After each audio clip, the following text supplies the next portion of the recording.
We all know how critically important blogging is, but it can seem really overwhelming.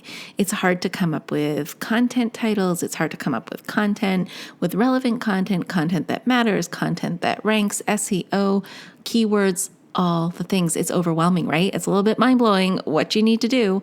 But today, I have a secret weapon for you. His name is Nissar Ahamed. He's been on the show before, and today we're going to do a deep dive into blogging and blog SEO, simple things that you can do to make a difference when it comes to your blogging efforts. Episode 93 starts right now. Hey there, welcome to the Lora Shipman Show. We hang out here weekly to talk about things like social media, entrepreneurship, marketing, tools, strategies, tips, and it all starts right now. Hey there, before we get started with this show, I just want to share my passion with you. I love teaching people just like you how to master social media for business, breaking it down into easy to consume and easy to execute steps so that you can see immediate results. So whether you want to start a social media consultancy or grow your brand's presence on social media, I can help. I can help you get started and master all the things that you need to know. So I want you to go over to my website. It is filled with resources, tools, tips, and courses. Visit lorashipman.com. That's LORA shipman.com to get all the goods. Now, you ready for the show? I know I am. Let's get started. Hey everybody, welcome back. I'm excited because Nissar Ahamed is with me back again from Career Metis, and he is a god when it comes to content writing and creating content for your business and how important it is. Nissar, welcome back to the show. We're excited to have you here today. Thank you very much, Laura. It's exciting to be back. We had a great conversation last time, and I'm hoping to add similar value. Yeah, I think this is going to be really good because we're going to get into the nuts and bolts of why blogging is so important, why it's really important to really embrace content marketing. And before we get into that, just tell everybody, in case they didn't tune into the last episodes that you've been on, who you are and what you do. Sure. Everyone, my name is Nissar Ahamed. I am the founder and CEO of CareerMetis.com. It's an online publication that is dedicated to helping job seekers and freelancers and hiring managers. And through the platform, we provide actionable advice they can use. And the content we have, it's different forms of content. We started off with blog content. Now we have podcasts as well.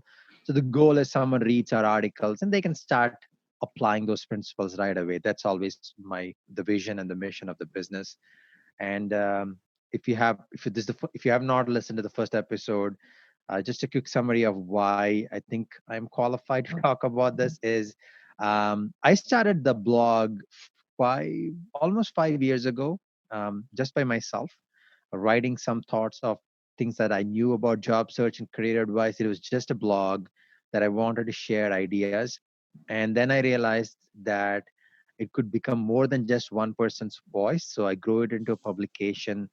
People started reaching out to me, and they provide their own content. So right now we have about 1,200 plus authors who have actually contributed content. We are close to 2,800 pieces of blog posts that we have published.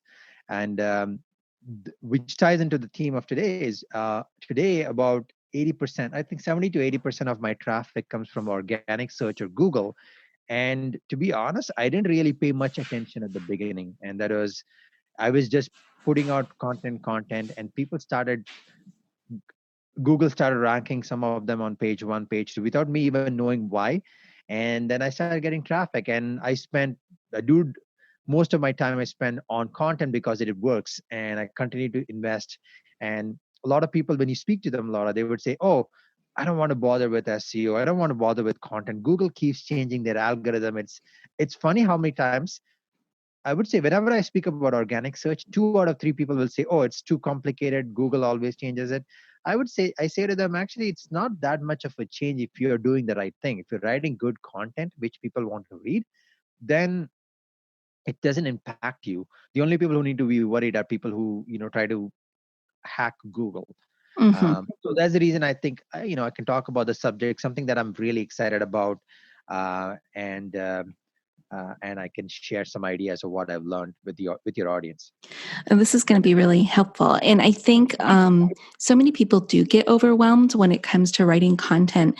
What are some things, if you're a newbie, somebody who's just starting out thinking about blogging and writing content for their website, what kind of simple tips can you give us to get started? Like, where should we start? What should we do? Yeah, this is actually timely. So at the time of this recording, I think last week, 2 weeks ago, um, there was an event called Content Marketing World, where it's where all the anyone in content marketing, the speakers, experts, and also people who want to learn get together. And one person I always quote is, his name is Marcus Sheridan, I think. Sorry, I got his last name wrong. He I'll tell a quick story about him and what he did. Before he became an expert, he actually ran a pool company, and surprisingly, you nobody would think a pool company would do content, but actually he did. He started writing blog posts. This was back in 2009, at the height of the recession. He started writing blog posts, and people started reaching to his company. So a pool company is a service company, right? So what they do is their goal is to get an appointment. They come to your home, and then they try to give you a quote and you buy. So it was a tough time, as you can imagine, 2009. Instead of spending money on ads and stuff, he started writing content. So he wrote content, and I'll get into the weeds of what he suggests. And what was really his business completely changed. Meaning, um, at that point, it was hard for them to get appointments. But what was happening is, out of 10 appointments they were getting through all other channels, one or two of them would buy, because people were price conscious, right? So I'm sure, as a homeowner, or any type of, or even if you're renting, you get some type of service people, you look at 10 different people, you buy one. But after he started writing content, he found that people were finding them through content, and from them they're booking them to come and meet them, and their numbers went from 1 and 10 to 1 and 2. So two things I wanted to share this story, meaning one and two people who had those appointments ended up becoming customers. And this is a true story. And two things, the reason I shared the story is, people were coming to them. So they were attracting new prospects because of their content. And B, those prospects were converting into customers faster than anything else, because they build trust, they build good content. And his formula is very simple. So he suggests there are 5 things you can talk about. Um, Anyone who gets started, especially if you're in a service business. I know, Laura, you're in a service business Hmm. as well. Your clients and people who are listening to the podcast as well. So what they did is they started talking about things that people don't usually talk about, right? So one of the things they started writing about, one of the first articles he wrote about was the cost of installing a fiberglass swimming pool. So one of the content that you can write if you are a service owner, service business owner, how much does it cost for your service? I mean, not instead of giving a price code, you can tell, this is what, like in your case, Laura, this is what a social media service entails. These are all the things you can get. And depending on where you go, you can get it for this price. So someone like let's say I'm a business owner and I'm looking for social media service, I'll look for that first. And here's the thing, if someone is looking for price information, they're more likely already sold on the value of the service. They just want to look for the best option, right? So I have a question then, because I think a lot of people are sitting there wondering, well, wait a second, why would I give away all that information about how much it costs, like on a blog? What if my prices change? You're not saying exactly give them what you're charging, you're saying give them a range, uh, or Give them what they can expect, okay. right? Okay, let me go to the pool example, right? I Hmm. mean, it's hard to know how much a pool is online. They had to come and give you an estimate, but Hmm. they broke it down by giving an example of the range, right? So social Hmm. media, for example, I don't know the amount. So let me give an example, right? I'm Hmm. about to launch a coaching marketplace where I would be connecting people who are looking for career coaches with actual coaches. And one of the blog posts that I will write for that is how much to expect for coaching, right? So one of the things I will write in that article is what type of coaching you can get. You know, you can get coaching for resumes, LinkedIn, so on, so on, so, and how much you can expect to pay. You can expect to pay a flat rate or per hourly based on this, and this is what you get. So you're giving people painting people a picture, so then they know, then their guard is slightly down because A, they've already thought about it, and B, they're okay, this company is giving me a lot of value without me having to go through the quote unquote sales process. I know as business owners, we love the sales process, but put Mm-hmm. yourself in the shoes of the consumer. We hate the sales process. We just want to Mm-hmm. get to it, right? Mm-hmm. So that would be a good example, like my example, I gave you your example. So if you are any type of business, think about all the things people would, all the types of structure, payment structure, be transparent, and people start trusting people who are transparent. Mm-hmm. That's a really good point. Transparency is key. Okay, so that's the first thing we can talk about is how much it's going to cost. What would be the second thing?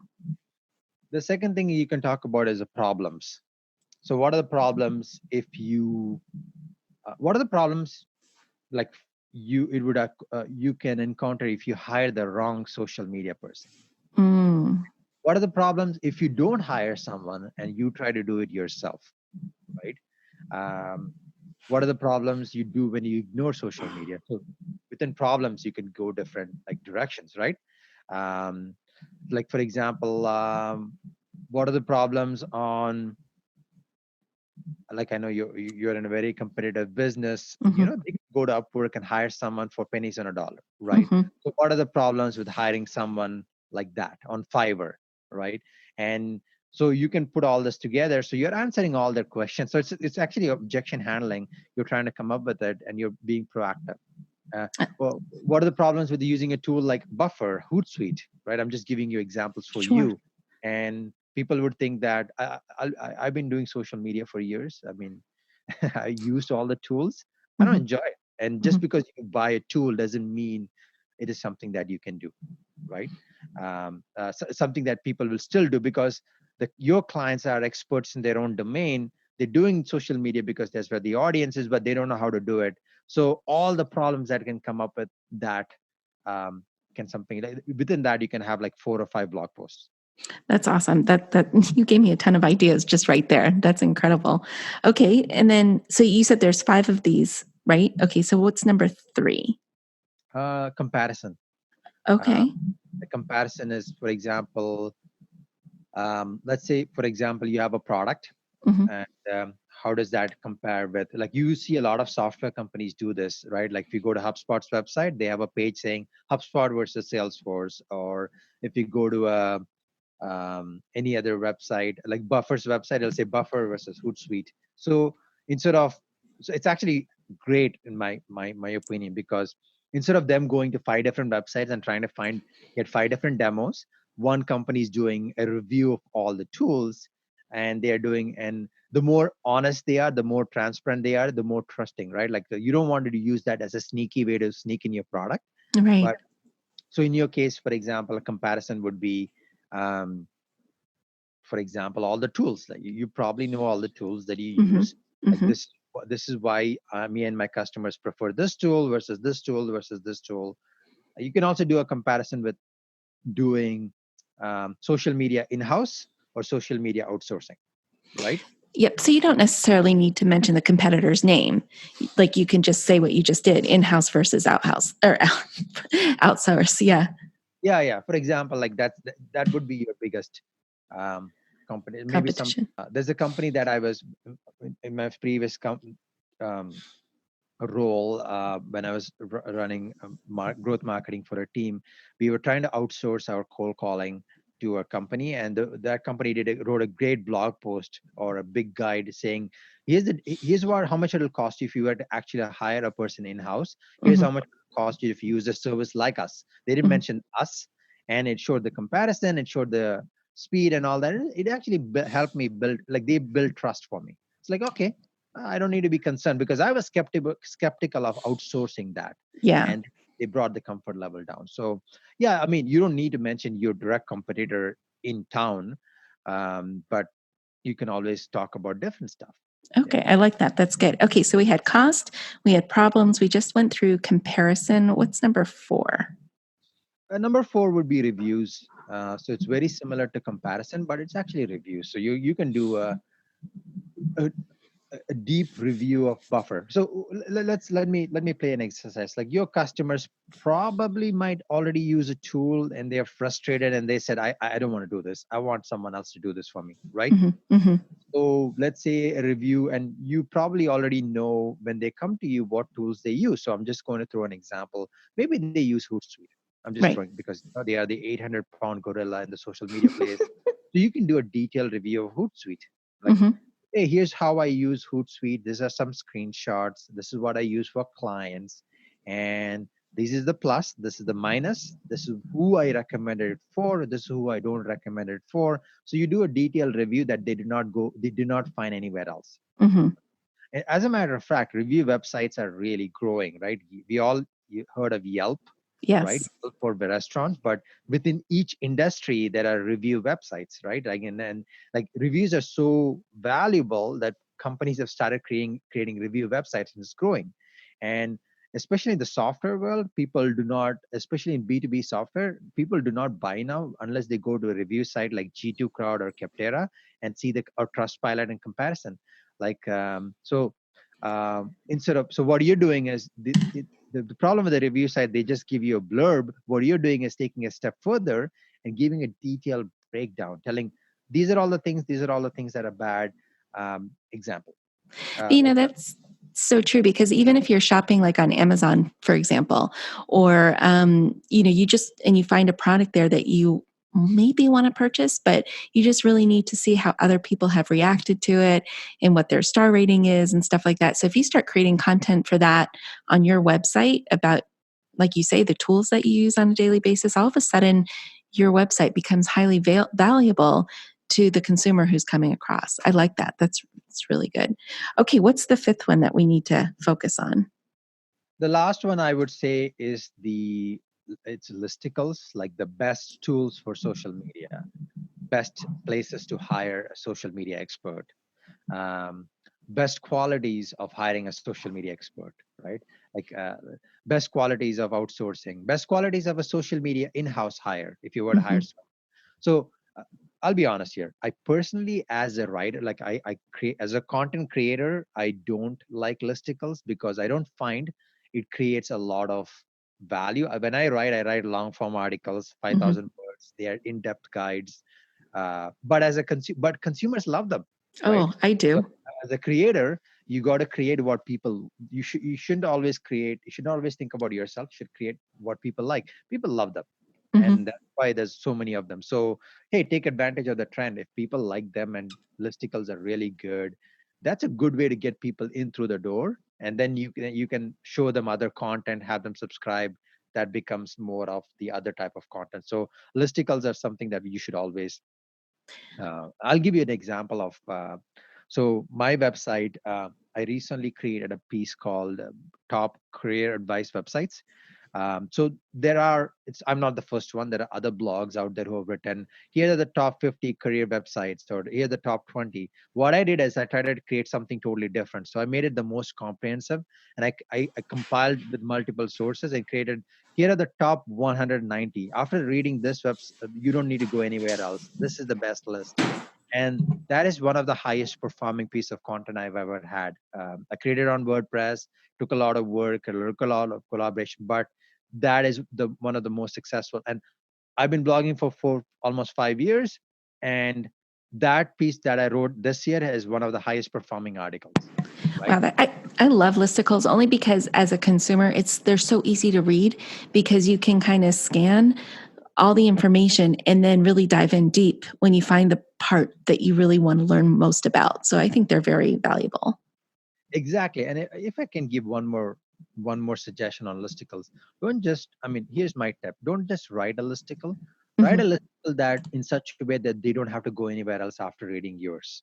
How can you make a difference when you're writing a listicle? Some people maybe will give you the top 5 or the top 10. How can you make a difference? How can you really stand out when you do listicles?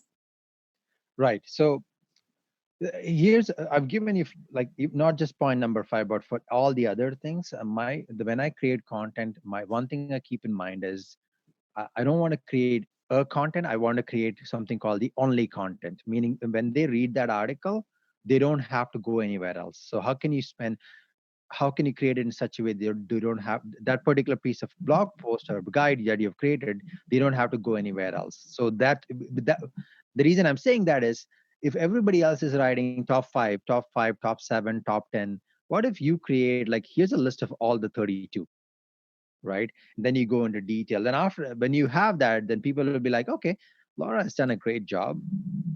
Like, I don't need to go anywhere else. This one blog post does everything. That's the goal I would always create. That's the goal I would always say. And this is a tip that Google favors. This is based on data and study. Google favors long form content, meaning more than 2,000 words. So as you write more content, it tends to, more people will like it, share it, link to it, and there's a higher chance it'll get ranked on page one. I mean, it's a science that has been proven by SEO experts. That was, you just answered my question. I was going to ask you, what is the rule of thumb when it comes to writing content? And like you said, a 2,000 or excuse me, like you said, 2,000 or more words is where you want to be. So I've got a question. Now that you're writing and you've given us really 5 great ways to come up with content, what are some principles that we need to be writing for? Like, what are we writing for when we're trying to attract search engine optimization? So one thing I just wanted to clarify a couple of things, right? Like, I mean, don't get too caught up in trying to rank on SEO. Of course, that's how you get people. Write for the people, write for the audience. Put the audience first. Then the SEO will take care of itself. That's something that I personally, I know it sounds, some people might disagree with me, but I'll talk about free tools you can use to help with this in a moment. But if you put the person who's reading the article first, then it just creates a ripple effect. So that's something I would say first. There's a reason I come up with a rule whenever I write any type of content, even for my blog, my website, or even when I also do some freelance content marketing and writing for clients. Whenever I write for them, I write it in such a way that it is after reading that, they don't have to go anywhere else type of mentality. So keep that in the back of your mind. And 2000, like uh, 2,000 words is good, plus is a good rule of thumb. And people are, if you have not written, you might be intimidated by it and you think, oh, that's a lot of words. Actually, it's the other way around. I find it harder to shorten it than write, because once you start writing, you notice that it becomes bigger. and uh, and also, It the flows. longer the article, people spend more time on that page as Yep, well. it's true. It's true. It tends to flow when the words start coming, it just tends to flow. And I think the worst part or the hardest part is just Yeah, starting. Like, once you get over that hump of starting, I think it's a lot easier. yeah, Yeah. exactly. So tell us, okay, so tell us a couple of things. I know that you have like 3 main principles you that you focus on for SEO. What would those be? Oh, so I know SEO is intimidating for a lot of Mhm. people. So you don't need to get really, really overwhelmed. And if you understand this, you would understand SEO more than majority of the people out there. And I want to give full credit. Like, even the last 5 points, I gave credit to Marcus Sheridan. What I'm going to tell you next came from HubSpot. I've been reading SEO for many years. I've read a bunch of books, but HubSpot really, really dumbs it down and breaks it down for anyone to understand. So they have this principle saying, if you want to understand content-based SEO, there's only 3 things you need to know. One is discovery, relevance, and authority. So the good example they use is a bookstore. I know Mhm. no goes to bookstores anymore. Everybody reads on Kindle. But if you have been to a bookstore or even a library, what they do is they um, arrange everything based on sections, based on the topic, right, or the genre.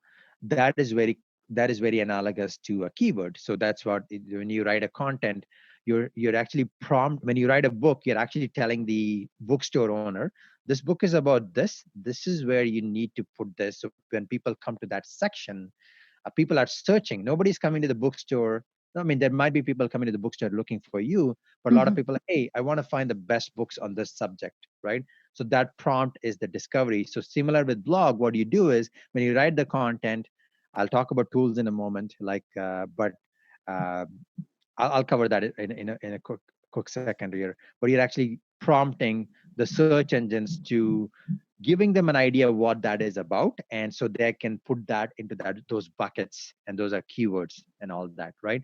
So once again, you don't need to get too caught up on this. There are free tools that you can use. um, for example, if you are on WordPress, which is used by majority of the blogs, and I would recommend WordPress um, over others, because personally I've used them. It's growing, they're much robust.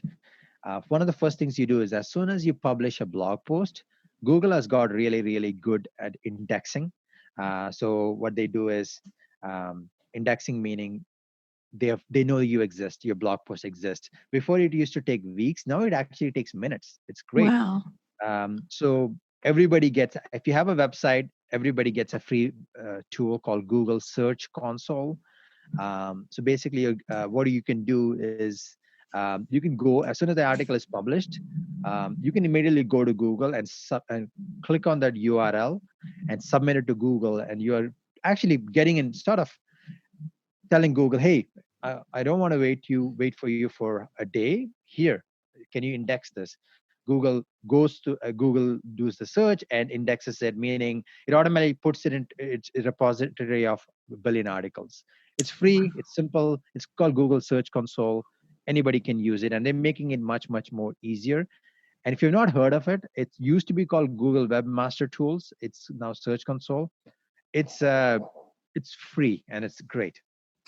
That's awesome. Okay, great. So once you write a blog post, go over to Google Search Console and basically tell Google which blog post to go ahead and index so you're searchable now.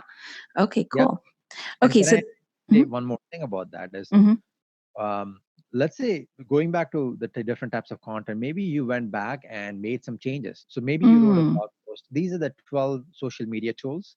Then you went back 3 months later and added three more tools, right? mhm. So you actually updated the content. So you can still use, what I would recommend is if you make any updates to the content, then you go back and even the old content, index that to Google. So Google knows it has new information, right? Oh, okay, that's cool. That's a good idea. That's excellent. Okay, so then we went through the discovery principle. What's the next one after that? So the second one is relevance. Uh-huh. Relevance, basically the keywords and the structure of the article. So so it actually helps with the search process as well. So giving a bookstore analogy is right when you go to the business section. Within the business section, there are too many different subsections, right? So maybe the business section in the bookstore has 10 different shelves, and on each shelf, and then each shelf there are multiple sections, and each one tells about different genre. Okay, this is about home-based business. This is about internet business. This is about freelance business, and then they might even break it down by authors and all that. So that is the keywords and index. So you've done the indexing. So keywords is basically what Google's robot search your pages and indexes you for. And it's surprising, like sometimes you find you think you want to get this keyword, but Google is also indexing you for some other keyword as well. That's because how the article is written. So for that, I use Yoast SEO. Hmm. There are so many SEO plugins out there. I personally like Yoast. It's simple to use. They've created it for laymen, meaning anybody who doesn't understand SEO. Um, they have a free version. They also have a paid version, which is about $90 a year. I use the paid version. It has a little bit more advantages, and that's great. It's actually really helps with when you're writing the article. At the bottom, it tells you, well, this is your title. What do you want the title to be done? What do you want the meta description? And it actually gives you recommendations. Oh, your article has too many keywords or less keywords. Actually, what you're writing about and the title doesn't match. So Hmm. you can go through a checklist within the article, and it's amazing, And it kind of takes you through the process of everything you need to have. like a cheat sheet, but it's Yeah, right there in WordPress. fantastic. Okay, and then what's our third principle that we need to focus on? So the third principle is authority, and Hmm. so let me go back to the bookstore analogy, right? Okay. Hmm. So you go to a bookstore or even you go to Amazon, you can search for whatever you want, but sometimes you find some books are recommended to you by Amazon. Or if you go to a bookstore, some books are recommended by the publisher and they have a separate section. That means they've got a seal of approval. That's authority, right? Hmm. Uh, so how does this apply to content? And this has been proven by Google and a lot of SEO experts is in order to improve your chances of getting found on Google and increasing your rankings, one of the best ways to build authority is building backlinks, meaning links to your article. So let's say what are backlinks. So let me give you an example. Let's say you're writing an article on your blog. You probably are linking someone else's content, like maybe it's Forbes or Wikipedia or some other magazine. When you write specific topics like according to a study blah blah blah by Gartner, and you link to Gartner's website, right? That's a backlink they are getting from you, right? It's unsolicited. So basically what happens for that particular article, let's say 10 other people like you're linking to them, they're automatically Google thinks of this as this is Google's version of a social proof. Links meaning it's one thing to share, one thing to like, but when you're linking to someone, you're probably giving them an indication to Google, this is good content. So people are linking to this. And they have done studies where they found that two articles look exactly the same number of words, but the one with the more backlinks tend to rank higher. And So yeah, how do sorry. you get, that's okay. How do you get backlinks? Like how do you encourage that? So one thing I would recommend is there's no substitute for good content. So if your content is really, really good, Hmm. people will start linking out to you, right? And of course, that takes a little bit of time. So one approach is right. Start off by writing something that is better than anywhere else. Then you actively promote that content everywhere you have your audience, social media. So people will start reading that. People will become aware. Then they start building. They start linking to you. One thing that a lot of people really ignore is something called internal linking. Hmm. So, meaning, let's say you have 20 articles, Hmm. and it's actually a lot of people don't think about it. You have to go back and make sure they are all connected to each other, right? Oh, really? Yeah. I mean, for example, if you wrote an article about, um, let's say you write an article about the top 10 tools Hmm. of social media, right? And each tool you have a link. Then you also are writing reviews for each of the tools, which are separately. How about you link each of them together, right? So, so what that does to Google is Google understands that that article is also being linked. So though they have done studies, I've personally done for myself. I noticed my traffic went up 25% in the last 3 months after I went through a massive internal linking exercise. So that's something you should do as well. Always think about your content, what else you can link. Then you're starting to build that momentum. So I know you have a question. So Yeah, let me ask you this. So if I'm going to backlink to a bunch of articles within my website, is it a string of links at the end of the blog post, or is it keywords within the blog post that I'm highlighting to link to an article that's relevant? it's the latter. Okay. Words within the articles. So let me give you a good example in your case, right? So going back to let's say you do a comparison between I don't know Buffer, Hootsuite, and I don't know who else is there. Planoly or. Planly, let's say you do a comparison article of three different tools, Hmm. and that's like a long form article, but you also wrote a review of Buffer, a review of Hootsuite, and a review of Planly. Then you can link those articles together. Okay. And then I just highlight the word, like if I'm going to, like if I'm writing a part about Buffer, I'm going to write about Buffer, but then I had a previous article that I had reviewed Buffer. So I'm going to highlight the word Buffer, link it to the previous article on my website. I'll give you a good example. I mentioned about one of the keywords, career advice websites. It's one of the most linked article on my website. So what I did is, here's a process I did. I first of all I created that article of the top 190 career advice websites. Then what I did is I reached out to each one of them saying, hey, Hmm. you're been on this list. If you I asked nicely if it would be great if you can mention this on your website and a link to it. So they some of them mention on their website, they link back to that article. So here's a rule of thumb. I think only 5% of people would do that. Not Hmm. everybody wants to link. They don't have time, whatever. So then what I did is I did an interview series around that link. So I reached out to all those 190 people and saying, hey, by the way, I want to create a dedicated interview.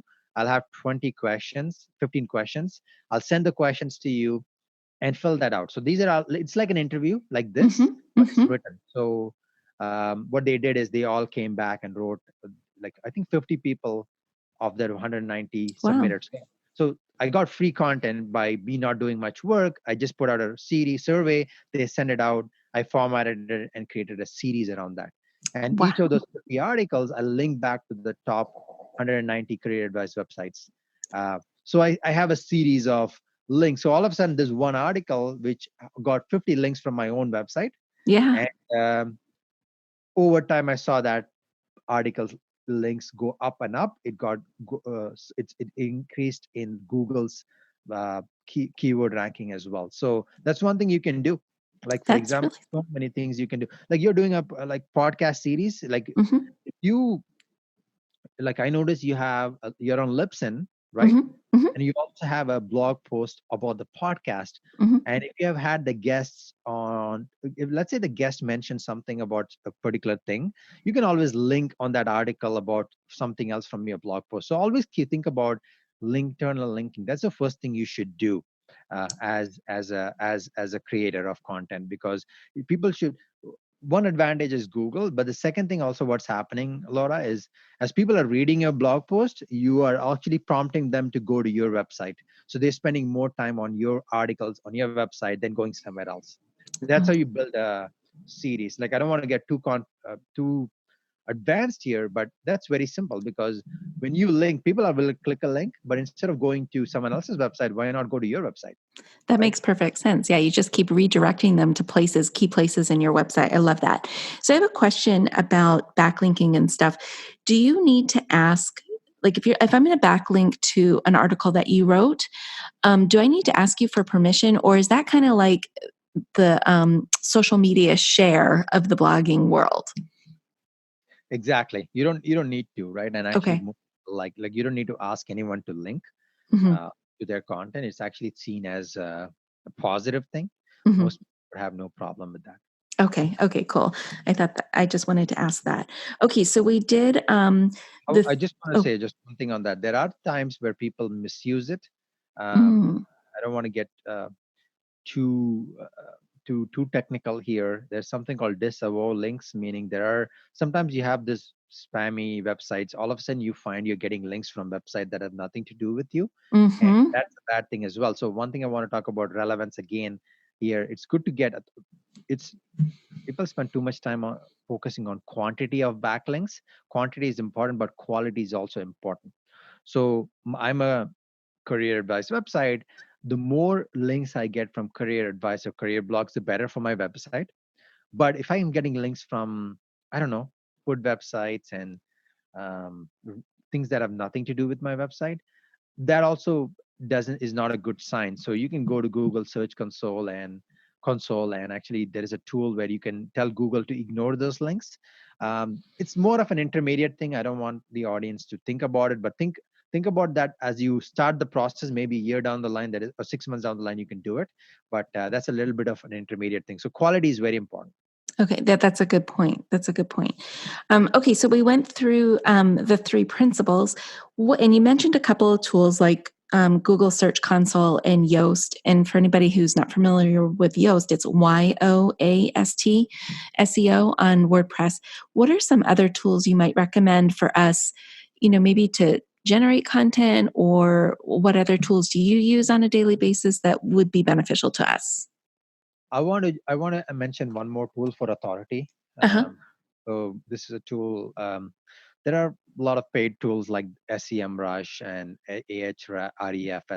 Ahrefs. They're expensive. They're $99 a month, and they're great tools, by the way. Excellent tools. But if you're starting and you don't have the budget, there's a free tool created by Neil Patel. It's called Uber Suggest. um, you can go and type in any website. It'll tell you exactly. Yeah, there's also a free SEO audit that actually breaks down all the things you can fix on your website. But also what happens is, let's say you wrote an article, it tells you what keyword it is, and it also tells you the top 10 ranking for that keyword.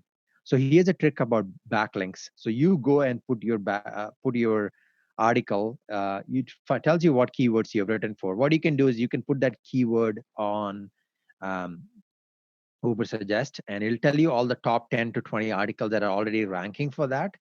And then what you can do is you can export and take that information, download that list. So you know all the other, your basically your competitor articles that are ranking.